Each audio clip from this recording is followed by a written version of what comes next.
जी जी वालेकुम सलाम। जी जी हम पहुंच रहे हैं, बस अभी आ रहे हैं थोड़ी देर में। जी जी अभी अभी आ जाते हैं। जी जी कितनी देर हो गई, हमने पहुंचना लेट हो रहे हैं, वहाँ फंक्शन में देर हो रही है। जी जी भाई बस मैं रेडी हूँ, हम चलते हैं। चलिए।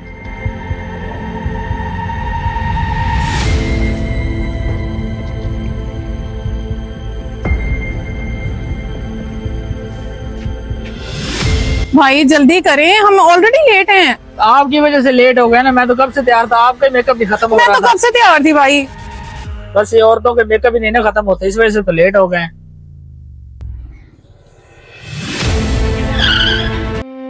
भाई भाई भाई भाई उठे ना, क्या हो गया है भाई? इधर मेरी तरफ देखे ना भाई। भाई प्लीज रेस्क्यू पे कॉल करें जल्दी से, प्लीज मेरे भाई की हालत खराब है, प्लीज जल्दी करें। भाई उठे ना भाई, मेरी गलती की वजह से ऐसा हुआ। अस्सलाम वालेकुम।